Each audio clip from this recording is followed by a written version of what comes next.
السلام عليكم ورحمة الله وبركاته. الحمد لله رب العالمين حمدا نستبقي به نعمته علينا ونستدفع به نقمته منا. نحمده سبحانه وتعالى على ترادف آلائه وتوالي عطائه. هو أهل لكل حمد وثناء. سبحانك ربنا لا نحصي ثناء عليك أنت كما أثنيت على نفسك جل ثناؤك وتباركت آلاؤك.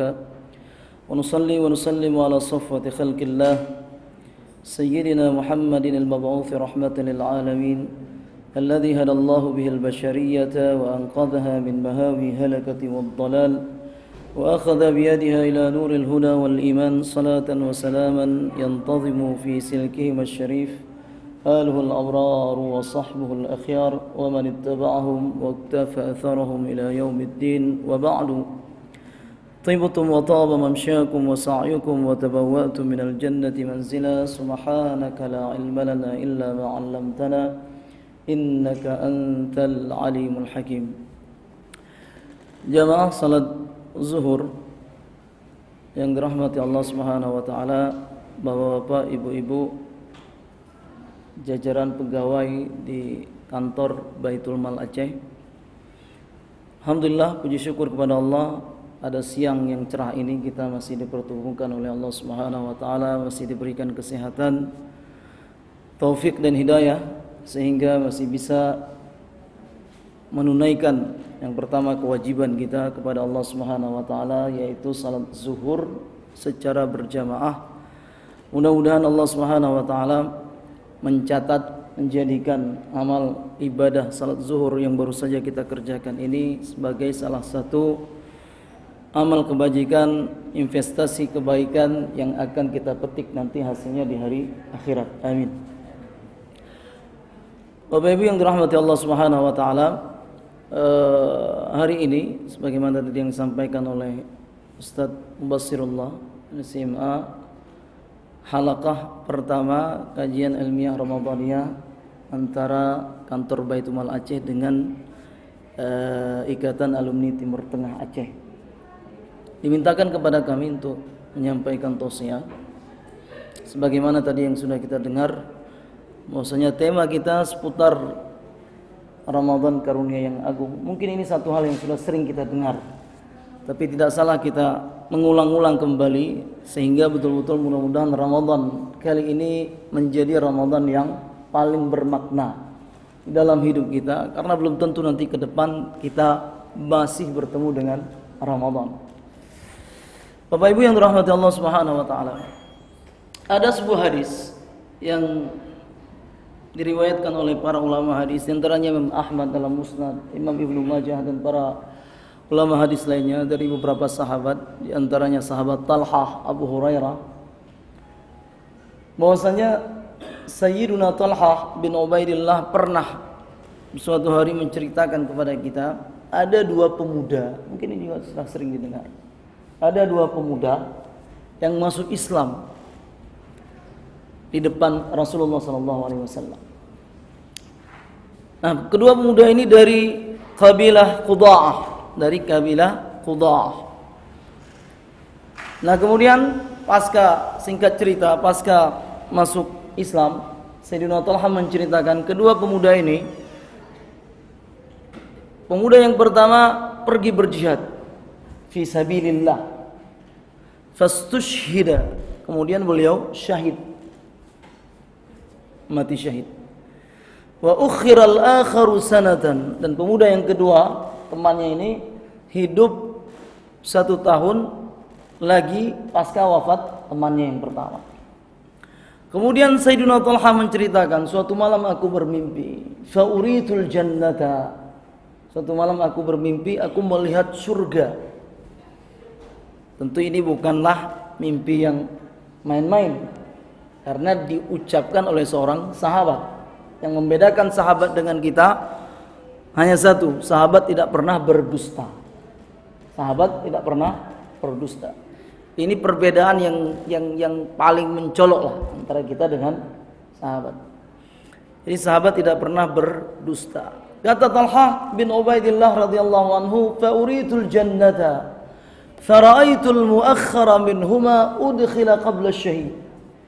Jadi masuk surga, aku melihat surga, kemudian aku lihat pemuda yang kedua yang tadi wafat 1 tahun pasca temannya tersebut, udkhila qabla syahid, dimasukkan duluan ke dalam surga.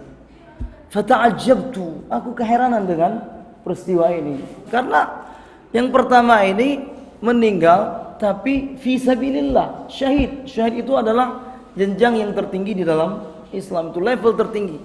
Tidak ada yang bisa menyaingi jihad ataupun mati syahid. Fata'ajjabtu, aku keheranan, ini dalam mimpinya.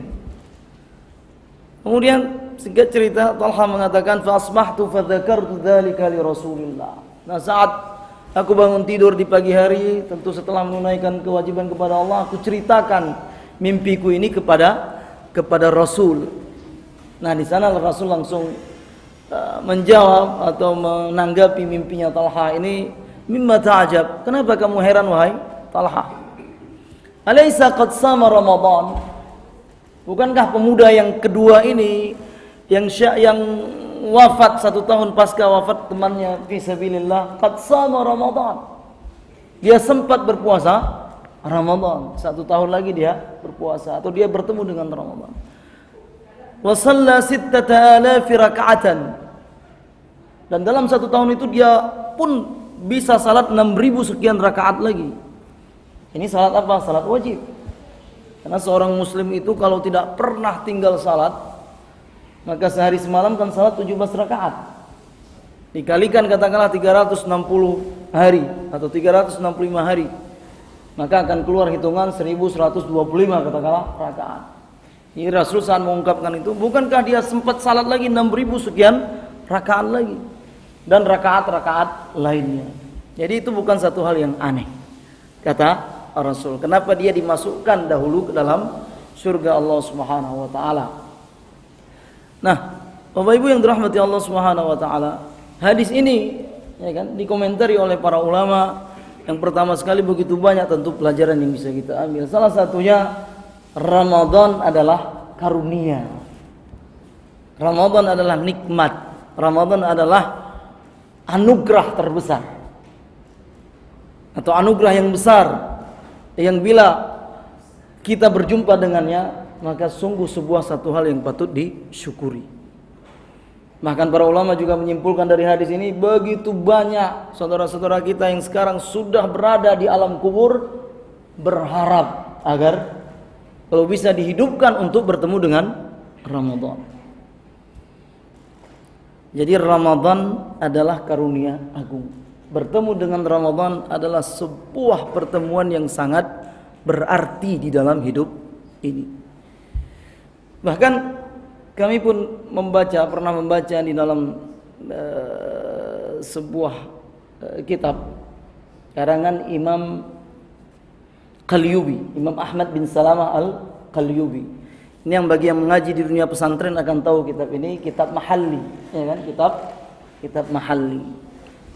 Nah, kitab Mahalli ini kan disyarah oleh Imam Jalaluddin Al-Mahalli.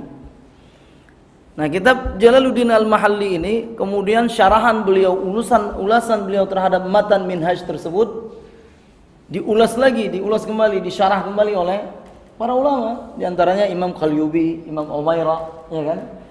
Nah, yang dikenal dengan Mahalli, kitab Mahalli. Ya, yang sedikit tinggilah levelnya. Mungkin di sini dipelajari di kelas 6 atau kelas 7. Di dunia pesantren di Aceh kita ini, di Azhar juga di Fakultas Syariah, ya kan? Nah, Imam Qalyubi mengisahkan ini juga tentang Ramadan. Imam Qalyubi mengisahkan bahwasanya ada sebuah cerita dari Imam Sufyan Ats-Tsauri. Jadi Imam Sufyan Ats-Tsauri ini seorang ulama hadis. Bahkan level beliau itu, kapasitas beliau dalam dunia hadis itu sudah sampai level tertinggi. Kalau dalam ilmu fikih kita mengenal dengan imam mujtahid, ya kan? Imam mujtahid itu berbilang, tidak banyak, bisa dihitung dengan tangan. Nah, dalam dunia hadis, level tertinggi dalam dunia hadis itu namanya Amirul Mukminin. Amirul Mukminin. Itu juga berbilang, tidak banyak. Nah, salah satunya Imam Sufyan bin Sa'id Ats-Tsauri Al-Kufi. Jadi ini wafat tahun 160 Hijriah. Jadi pada tingkatan tabi'in lah. Jadi satu periode bisa kita katakan semasa dengan Imam Malik dan kawan-kawan. Nah, Imam Sufyan Ats-Tsauri ini mengisahkan tentang perjalanan beliau, kata Imam Qalyubi. Ini ada di dalam kitab An-Nawadir karangan Imam Al-Qalyubi. Kata Imam Sufyan, aqamtu bi Makkah 3 sinin. Aku pernah tinggal, beliau dari Kufah, Kufah di Baghdad di Irak. Aqamtu bi Makkah 3 sinin. Aku pernah tinggal di kota Makkah 3 tahun. Kata Imam Sufyan Ats-Tsauri. Kemudian beliau mengatakan, wa kana rajulun min ahliha ya'ti kulla yawmin inda adh-dhahirati ila al-masjid. Ada satu orang penduduk di kota Mekah ketika itu, beliau setiap hari kulla yawm datang di waktu siang di panas terik mentari kemana? Ke masjid. Apa yang dikerjakan oleh laki-laki ini? Yatufu wa yusalli raka'ataini wa yusallimu alayya thumma yarji'u ila baitihi. Jadi pemuda ini atau penduduk kota Mekah ini dia masuk Masjidil Haram, kemudian dia tawaf. Makanya sunnah setiap masuk Masjidil Haram kita tawaf dulu baru salat sunnah. Jadi tawaf, setelah tawaf dia salat 2 rakaat, kemudian dia menyalami aku, kemudian dia pulang ke rumahnya. Kata Imam Sufyan Ats-Tsauri. Terus itu, fahasula li bihi ulfah wa mahabbah. Akhirnya kami akrab, saling akrab. Fasirtu ataraddadu ilaihi. Kemudian saya mengunjungi dia, kata Imam Sufyan, karena sudah mulai akrab. Kemudian Imam Sufyan Ats-Tsauri menceritakan pada suatu hari dia sakit. Hasulallahu marad, fada'ani, dipanggilnya aku ketika dia sakit ke rumahnya. Laki-laki ini mengatakan, Sufyan, idza mittu, kalau aku meninggal, kata laki-laki ini kepada Imam Sufyan Ats-Tsauri. Idza mittu, ini cerita, tapi yang menceritakan seorang ulama hadis. Sudah level Amirul Mukminin fil hadis, thiqah. Ya Sufyan, idza mittu, kalau aku meninggal wahai Sufyan, tolong 4 hal. Yang pertama, ghassilni bi nafsika, tolong kamu yang mandikan aku. Wasalli alayya, dan kamu juga yang menyalati aku. Kemudian wadfanni, dan kamu juga yang menguburkan aku. Wala tatrukni tilkal lailata wahidan fi qabri. Tapi aku mengharapkan setelah kamu kuburkan aku, jangan kau tinggalkan aku di kuburan. Tolong malam itu saja kamu temani aku di kuburan. Walaqinni at-tauhida inda su'ali munkarin wa nakir. Dan tolong kamu talkinkan aku. Ini kita enggak bahas masalah talkin, ya. Intinya khilaf.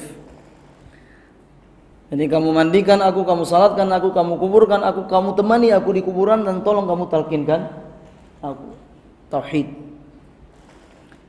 Fadamintu lahu dzalik. Kata Sufyan, oke, aku jamin insyaallah akan aku kerjakan apa yang kamu mau.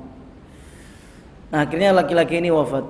Nah, kemudian Imam Sufyan mengerjakan apa yang dia lakukan, apa yang dia minta kepada Imam Sufyan. Nah, suatu hari Imam Sufyan mengatakan dalam peristiwa tersebut Imam Sufyan mengatakan, fa bainama ana bainan naim wal yaqadhan. Suatu hari saat aku berada antara tertidur dan sadar, seperti mungkin karena kecapean, ya kan? Sami'tu hatifan min fawqi yunadi. Aku mendengar suara memanggilku dari atas, kata Imam Sufyan Ats-Tsauri. Nah, suara ini mengatakan apa? La hajata lana ya Sufyan, ya la hajata lana ila hifdzika wala ila talqinika wala ila unsika. Sufyan, kami enggak butuh kepada penjagaan kamu terhadap temanmu ini. Kami enggak butuh kamu jaga dia. Kami enggak butuh kamu talkinkan dia. Kami enggak butuh kamu temani dia. Faqad anasnahu wa laqannahu. Ini suara kata Imam. Kami yang telah menemani dia dan kami pun yang telah mentalkinkan dia. Suara ini. Kemudian Imam Sufyan mengatakan, Qultu bimadza? Bagaimana caranya bisa seperti itu? Dijawab bisiyamihi, di sini garisnya, bisiyamihi syahri ramadhana wa itba'ihi bisittin min syawal. Karena laki-laki ini kami berikan jaminan seperti itu karena dia telah berpuasa Ramadan dan kemudian dia mengikuti Ramadannya itu dengan 6 hari di bulan Syawal. Jadi sempurna 1 tahun pahala yang didapatkan oleh seorang muslim bila menggabungkan antara Ramadan dengan 6 hari di bulan Syawal. Kemudian Sufyan mengatakan, Ats-Tsauri rahimahullah taala, fastaiqadhtu, tiba-tiba aku tersadar. Falam ara ahadan, aku tidak melihat satu orang pun di sekelilingku. Kemudian Imam Sufyan mengatakan kembali, fatawaddatu fasallaitu hatta nimtu. Fara'aitu mithlal awwal wa hakadha 3 marrat. Kemudian Imam Sufyan mengatakan akhirnya karena enggak ada orang, aku langsung berwudu, kemudian aku salat sampai aku tertidur dan kembali bermimpi hingga 3 kali, mimpi yang sama, kata Imam Sufyan. Fatayaqantu annahu minar rahman la minasyaitan. Dan disitulah aku yakin bahwa itu bukan dari setan, bukan dari setan. Kemudian aku berdoa, Allahumma waffiqni li siyami dzalika. Ya Allah, tolong Kau berikan aku taufik agar aku mampu berpuasa Ramadan dengan sempurna. Jadi Ramadan sebuah karunia agung. Kalau dari kisah yang diceritakan oleh Imam Qalyubi, pengalaman Imam Sufyan Ats-Tsauri, Ramadan tersebut bukan hanya akan kita nikmati hasilnya bila kita mengerjakan dengan sungguh-sungguh di akhirat, bahkan pun di alam kubur pun kita akan mendapatkan manfaat daripada puasa Ramadan yang kita kerjakan. Jadi tentu pesan yang sudah sering kita dengarkan yang disampaikan oleh para ulama, mari kita maksimalkan. Mari kita maksimalkan keberadaan kita di bulan Ramadan ini dengan sebenar-benarnya untuk beribadah kepada Allah Subhanahu wa taala. Ini tentu sulit. Tidak terasa hari ini sudah hari ke-7, hampir habis sepertiga pertama. Hari ini hari ke-7, ya kan? Hari ke-7 di bulan Ramadan, hampir sepertiga pertama. Waktu terus bergulir begitu cepat. Padahal serasa baru kemarin kita di pertama hilal di bulan Ramadan. Tiba-tiba hari ini sudah hari ke-7. Mari jangan sampai nanti waktu berlalu, detik per detik berlalu, menit per menit berlalu, jam berlalu, bahkan hari berganti hari, kemudian Ramadan tiba-tiba pergi dan kita tidak mendapatkan athar bekas daripada Ramadan tersebut. Mari kita maksimalkan. Yang pertama untuk ibadah kepada Allah Subhanahu wa taala. Ini yang pesan saya rasa sungguh sangat penting bagi saya sendiri dan bagi kita semua. Ibadah tentu luas, ya kan? Kata ibadah, sebagian ulama menafsirkan ibadah sesuatu yang diridhai oleh Allah Subhanahu wa taala. Apa saja yang diridhai oleh Allah Subhanahu wa taala itu adalah ibadah. Tapi tentu ada ibadah-ibadah yang perlu kita kejar di bulan Ramadan ini. Puasa itu sudah pasti, ya kan? Sudah pasti. Kalau bisa mudah-mudahan kita betul-betul maksimal untuk berpuasa di bulan Ramadan. Ibadah yang pertama tentu salat wajib itu sendiri. Ya kan? Salat wajib itu sendiri. Dan kalau bisa mari kita programkan 1 bulan berjamaah. Berjamaah. Ini kesempatan. Kalau berbicara pahala tentu beribadah di bulan Ramadan pahalanya berlipat-lipat. Salat jamaah. Mari coba kita azamkan untuk bisa kita tunaikan secara berjamaah 1 bulan minimal di bulan Ramadan ini. Kemudian qiyamul lail, ya kan? Qiyam al-lail, salat tarawih atau salat tahajud atau qiyamul lail. Ini 3 nama untuk satu ibadah. Nah itu juga mari kita azamkan agar kita bisa memaksimalkan 1 bulan ini tanpa libur. Qiyam al-lail. Bahkan kalau bisa berjamaah. Karena sebagaimana dikatakan dalam banyak hadis, barang siapa yang salat bersama imam sampai selesai, kutiba lahu qiyamul lailatin. Maka dia akan mendapatkan pahala seakan-akan dia beribadah sepanjang malam, ya kan?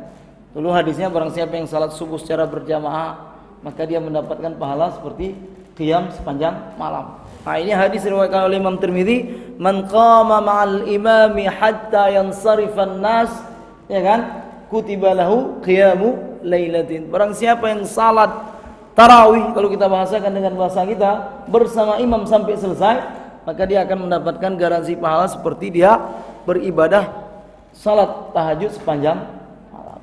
Kita azamkan hal tersebut. 1 bulan kita fullkan, ya kan, untuk tarawih tanpa libur. Tilawatul Quran, membaca Al-Quran. Nah, ini tentu juga salah satu hal yang harus. Apalagi kita sebagai, katakanlah, saya sering menyampaikan bagi para saudara-saudara kita yang bekerja di instansi-instansi agama, ya kan, Kementerian Agama, Dinas Syariat, Baitul Mal, katakanlah, MPU, katakanlah, ini sebenarnya mujahid-mujahid agama, mujahid-mujahid dakwah.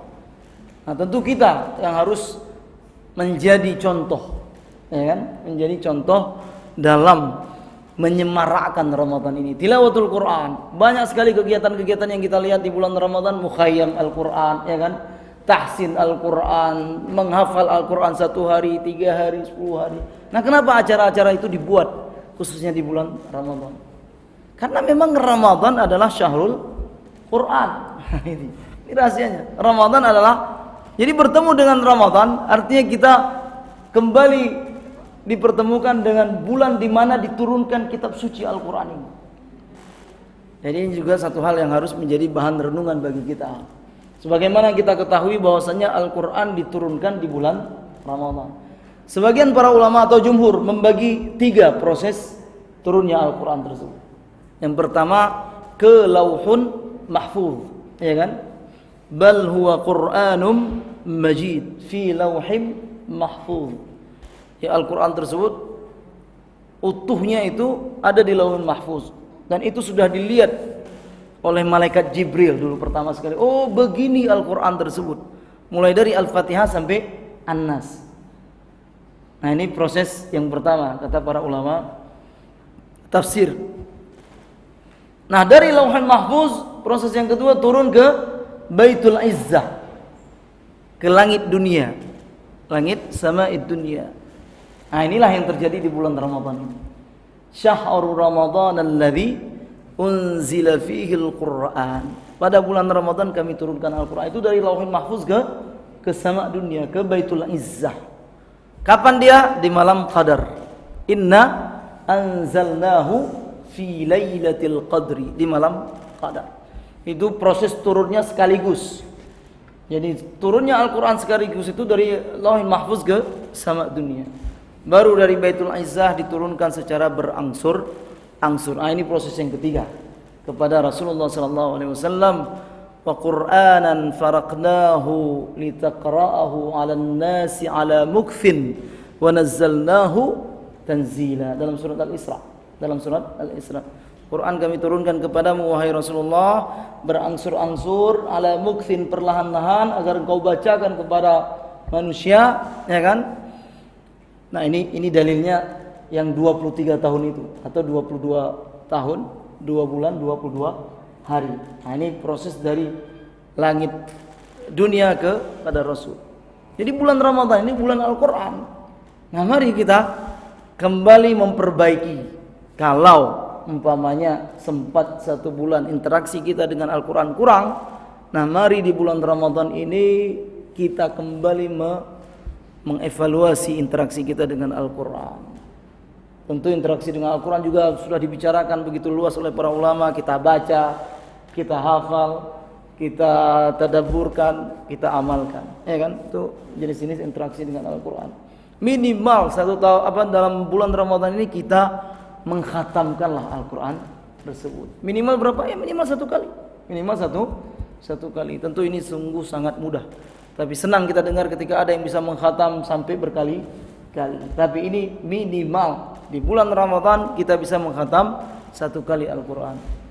Bagi yang belum bisa, katakanlah, jadikan Ramadan kali ini adalah momen kesempatan untuk kita bisa membaca Al-Quran tersebut.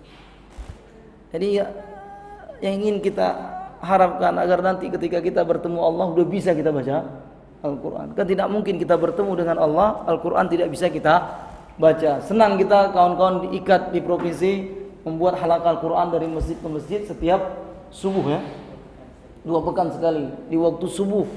Nah, ini wajib ini, apalagi kita di Aceh yang sudah menjadi apa istilahnya daerah penerapan syariat Islam. Jadi syariat Islam itu agar betul-betul nanti tidak dipahami oleh sebagian masyarakat, sebagaimana yang juga sering kita dengar, ya kan, hanya berkisar pada hudud saja. Nah, ini satu hal yang sangat negatif. Tapi kita buat halaqah Quran di masjid-masjid itu adalah syariat Islam. Kan sedih. Saya terus terang ketika pertama kali mendengar bahwasanya untuk naik jadi calon anggota legislatif, untuk jadi calon bupati, gubernur harus dites Al-Qur'annya. Berarti ini kan diragukan, ya kan? Diragukan kalau banyak yang tidak bisa baca Quran.